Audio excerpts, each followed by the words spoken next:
Pernah bayangin uang 60 miliar disimpan di brankas kafe biasa? Itu baru permulaan. Di video ini, kita bongkar trik psikologi di balik kedok bisnis yang menyembunyikan uang haram. Kenapa kafe dan money changer jadi pilihan utama para koruptor? Simak sampai habis. Baru-baru ini polisi menggerebek sebuah kafe mewah di Jakarta Selatan. Namanya The Clan. Dari luar sih kelihatan kayak tempat nongkrong biasa, estetik, instagramable. Tapi pas digeledah, mereka nemuin brankas besar berisi uang tunai 60 miliar rupiah. 60 miliar, bro. Itu setara sama harga 600 rumah sederhana. Kenapa kafe? Karena kafe itu bisnis yang transaksinya cash heavy. Setiap hari ada aja orang beli kopi, kue. Jadi kalau ada uang haram masuk, mereka tinggal mencampurnya sama uang hasil penjualan sah. Namanya pencucian uang. Simple, tapi efektif. Money changer di sebelah kafe itu juga jangan salah. Jaraknya cuma 200 hingga 300 meter. Mereka diduga jadi tempat konversi valuta asing untuk mempermudah pengiriman uang ke luar negeri. Polisi bilang ini operasi gabungan Kortas Tipikor dan Polda Metro Jaya. Koordinasi rapi. Siapa yang diuntungkan?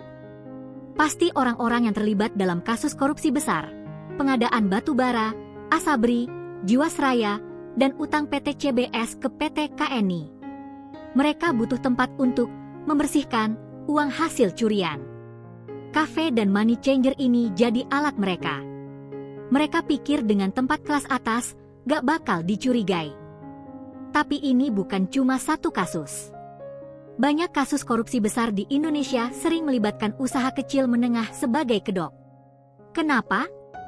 Karena bisnis kecil lebih mudah disusupi dan gak terlalu diperhatikan. Lo kira mereka jualan kopi, tapi sebenarnya mereka jualan layanan pencucian uang. Psikologi pasar juga dimainkan.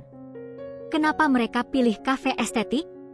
Biar orang awam mikir, ah, ini tempat biasa aja, kok bersih, mahal dikit sih, tapi wajar.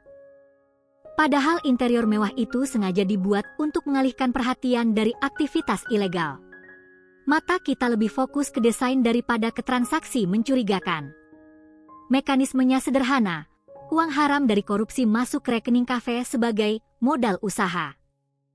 Lalu dikeluarkan lagi sebagai biaya operasional seperti gaji, bahan baku, sewa. Uangnya jadi sah di mata pajak. Kalau mau kirim ke luar negeri, tinggal pakai money changer yang sudah diatur nilai tukarnya. Kelihatan legal, padahal enggak. Kasus The Clan ini berkaitan dengan 3 kasus besar, korupsi pengadaan batu bara yang bikin pemadaman listrik, kasus Asabri, dan Jiwasraya. Juga ada soal utang PT CBS ke PT KNI, anak perusahaan Krakatau Steel. Tapi ini baru permukaan. Ada pola yang lebih besar, dan kita akan bongkar dampaknya selanjutnya. Stay tuned. Dampaknya ke kita semua? Inflasi makin tinggi karena uang beredar gak terkontrol. Harga properti di sekitar tempat-tempat ini naik drastis.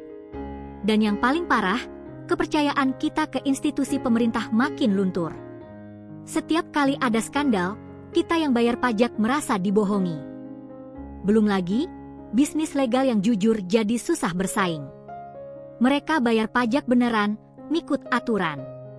Sedangkan yang ini cuci uang, bisa jual kopi lebih murah karena modalnya gratis dari korupsi.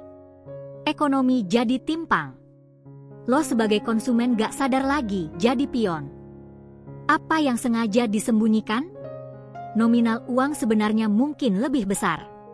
Polisi baru nemu 60 miliar rupiah di brankas, tapi mungkin sudah banyak yang dipindahkan.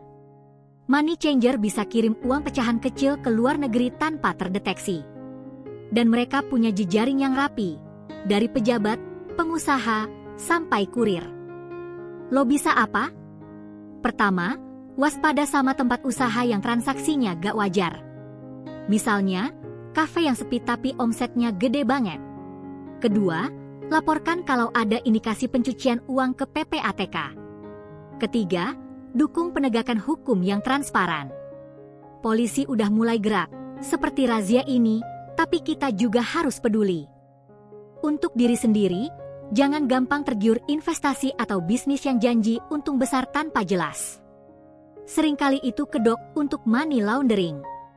Kalau ada tawaran jadi, nomine, atau pemilik saham, diam-diam, tolak aja.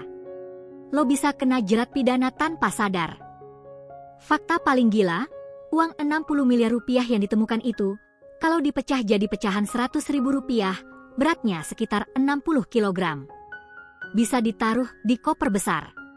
Dan mereka bawa uang sebanyak itu di siang bolong tanpa dicurigai, karena bisnis kafe jadi tameng sempurna.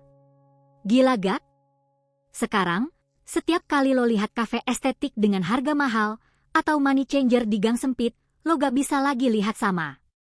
Mereka bisa jadi bagian dari jaringan kriminal. Bukan berarti semua seperti itu, tapi lo jadi lebih kritis. Itu penting. Itulah trik psikologi dan manipulasi uang di balik bisnis yang kelihatannya biasa aja. Ingat, penampilan bisa menipu. Selalu curiga sama hal yang terlalu mulus. Dan yang terpenting, jadi konsumen yang cerdas. Follow channel ini biar lo gak tertipu sama trik sehari-hari. Setiap minggu kita bongkar rahasia industri dan psikologi pasar yang jarang lo sadari. Share ke temen lo biar mereka juga pintar.